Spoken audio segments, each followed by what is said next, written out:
Wow. Does it look like I'm sweating? I just got in from the outside and it is mega hot. Yeah. So I'm taking refuge on the inside. How about your home?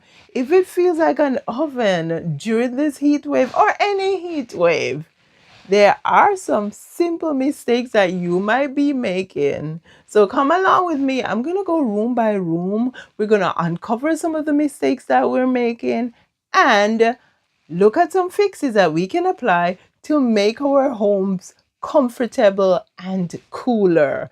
So let's get started. So we're going to start here, right here in my studio, and we are going to turn this light bulb off.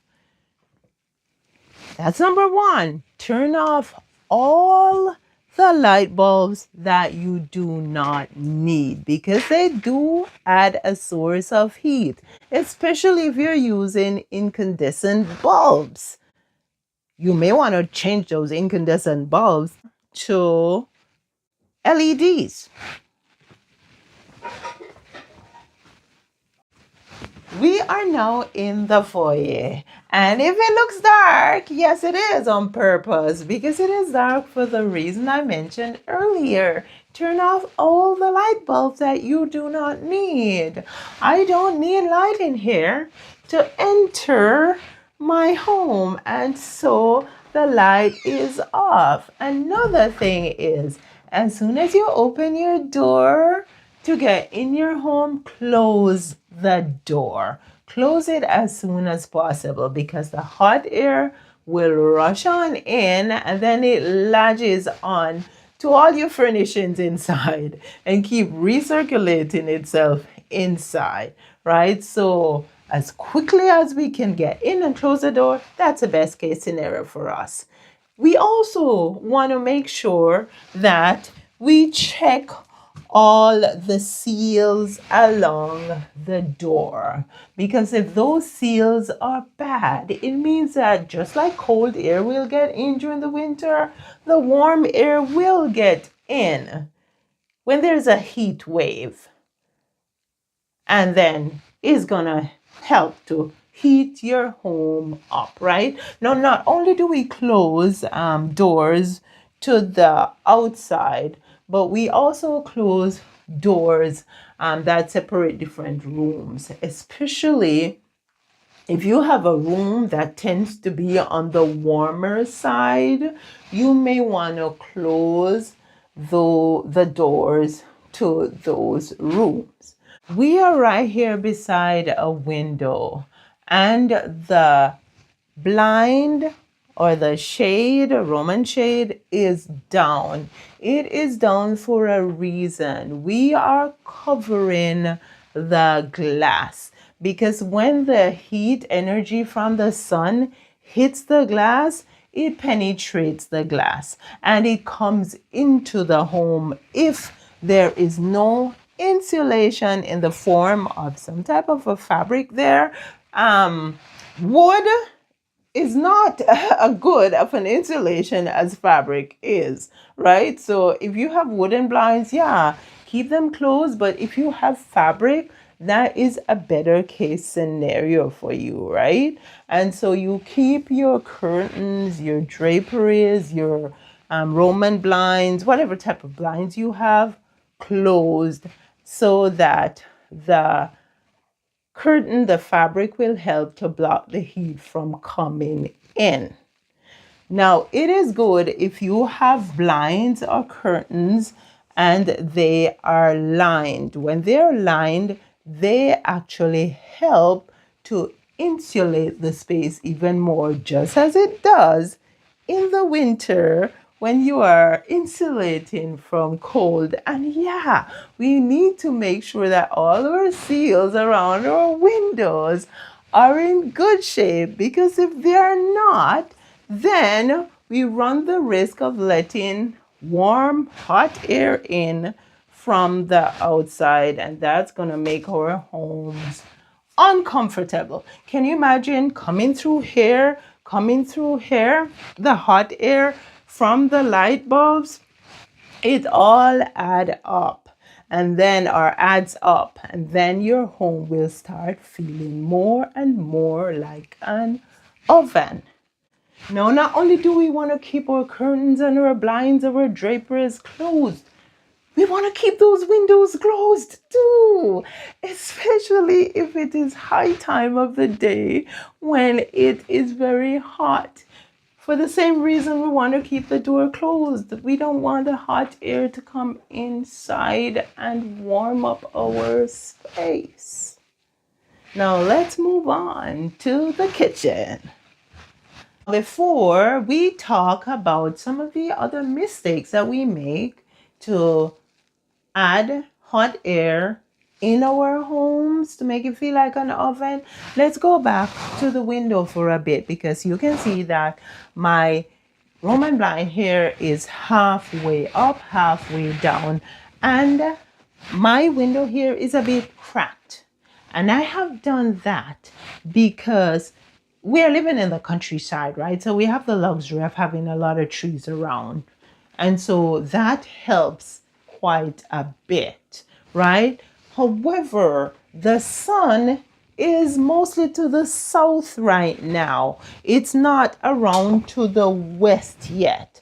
And so I can afford to keep this halfway up, turn off the lights, and crack the window a bit, because it is helping to release the space of any heat. However, it is not at this moment adding any heat to the space. Now, if the sun was right here, the window would be closed and the blind would be right down. Now, I should also mention that if you have a north facing window, generally you don't get that amount of energy or heat energy from the sun, because the sun really rises in the east, travels south, and sets in the west, right? So you can take the chance of opening your draperies or your blinds on a north facing window, and test the air before you decide to crack that window open, right? And so, in spite of what we are saying here, it's a personal situation. You have to evaluate what's best for you, right? Now, let's get into some other ways that we create heat in our homes. The prime culprit is our stove, the stovetop, and the oven.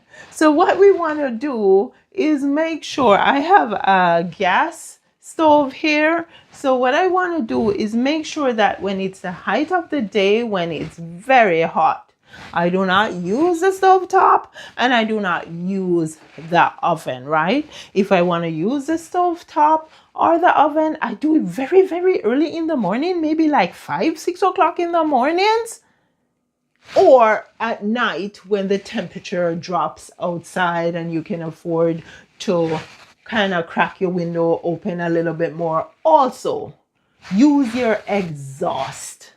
So if you're using morning, nighttime, use your exhaust to help to suck all that moisture, hot air out of your space.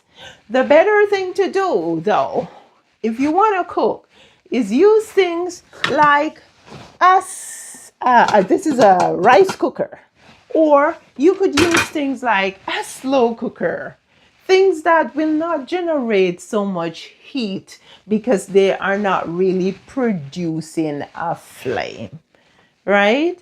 And so, if you get like a heat wave warning before it hits, you can do a batch cooking and freeze some stuff. And nothing's gonna go bad if you freeze them, right? And so those are ways that we create more or unnecessary heat in our homes, and ways that we can avoid creating the heat when it comes onto the kitchen. Let's move on to the either the living room or the dining room. Let's go. Okay, so we have backtracked a little bit. We are in our laundry room. And the reason we're here is because we are going to talk about the time of day to do the laundry. Similar to the kitchen with cooking. Try to do your laundry early in the morning or late in the evening or nighttime, right? When the temperature is not as warm, hot, right? Because your washing machine does have an engine. Anything with an engine will create some heat. And so does your dryer. They both create heat. So, yeah. Watch the time of day that you use your washer and your dryer. And of course, I do have a window here, a small window in my small laundry room. And right now, there is no hot air coming through this window. And the sun is not yet around this side. As I said, it's the west side. And so it is okay for me to do that. Plus, we have like a crawl space underneath, which actually aids in keeping the space cooler. So there we go again. It's a personal evaluation, but these are like a bunch of stuff that you can evaluate to help to keep your home cooler rather than warmer. Now, I mentioned before that living room, family room, but you know something, we can go to any one of them because there are similar things that we need to do in both of them. So let's go. Now we're in our dining room. It's a similar situation here with the window and the window treatments. Keep the window treatments closed and keep your window closed. The thing with this window here is that it has layered treatment, right? And so we have a thinner curtain and then we have the Roman blinds underneath. The Roman blinds have been closed all day. Now soon I'll be able to get it up because the sun is going south, right? It's traveling south. And so pretty soon I'll be able to get this up so we can get some more light in the house. But for me, I'm not doing anything that I need light for. We have a habit as people to like turn on lights in every room, even when we're not using the light. If you don't need it, turn it off because it's gonna add heat energy to your space, right? And so I keep these closed. If you can have layered treatment, that is the best case scenario for you. It's the same thing with your family room, right? Now, you may hear a little change in my tone because it's the same thing with I said it's the same thing with your family room, but then I remember we do have TVs and VCRs and all those things that we use in the space. They do create heat also. So if we're not using them, unplug them. Or if they're on like a surge bar or something, just turn the surge bar off. When you do that, you will be surprised to know, to feel, to see how the space, the temperature in your home will adjust with all the adjustments that you are making. You are actually looking at our south or one of our south facing window. This window is in our family room and I have the curtains just pulled aside just a little bit. However, I could actually push the curtains all the way. Although this is on the south side, we have a bunch of big birch and maple trees that are so much higher than the house. And so it is blocking off the sunlight and it's actually creating a bit of a cool breeze. And that's the beauty about having trees around your home. They help so much to regulate the temperature in our homes. While we are standing here, one of the things I want to say to you is early morning, late evenings into the night, try opening up your windows, right? To get all that cooler air in to help to cool down your space and prepare for the next day, right? Now, what you want to do is if you have access to two windows or three windows in a home, is open all of them. We have access to just this one window in our family room. So we open it and it does help. But the best thing is if you can create cross breeze, right? We can't create cross breeze here, so we just have to do the best we can. And the best we can is to open this window, and then we have a floor fan, and we turn the floor fan on, right? We do have ceiling fans.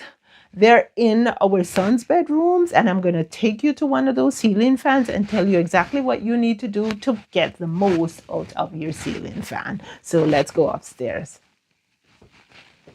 Most of us, when we're using our ceiling fan, we'll just flip the switch and turn our ceiling fan on, and we'll go ahead and turn it until it gets to the highest speed. However, that does not give us the most out of our ceiling fan. What we want to do instead is want to turn this off. Just stop already. There we go. What we want to do is there should be a little button right on the side of your fan here. All you have to do is turn it the other way. When you push it down, what that's going to do is cause your ceiling fan to go in reverse or counterclockwise. And when that happens, it creates a downdraft, a wind that is cooler to cool your space down than if it was just going clockwise, right? So you want to try that with all the ceiling fans in your home. Believe me, it makes such a big difference just putting your ceiling fan to go counterclockwise. That's how you get the most out of your ceiling fan. We're back in the studio and I have turned the light on to finish up this video lesson. Thank you so much for watching.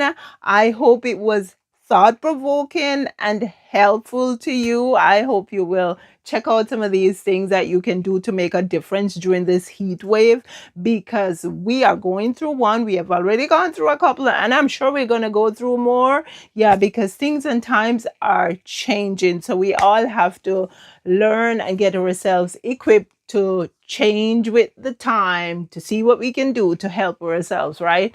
And thank you so much for watching the videos I put on the channel that I'm working on the outside in my garden, because I am inside mostly. So in the summer, I'm outside a lot. So I share with you guys what I'm doing outside in the garden, DIY, that you can do to improve your home, right? Because we all want a good curb appeal. Thank you again so much. Yeah, there are a few more pointers that I wanted to make, but I don't want to go on and on and on. So what I'm going to do is attach a checklist in the video and maybe in the description so that you can check it out and use it, right? Thank you so much again, guys. I appreciate you, all the subscribers and viewers. By the way, if you're just a viewer and you have not yet subscribed, drop it in the comments and let me know what's keeping you from subscribing. Otherwise, go ahead and hit that subscribe button and come along with us. Home stars, thank you so much. Feels so different being in the studio from being outside. Mwah. Take care now.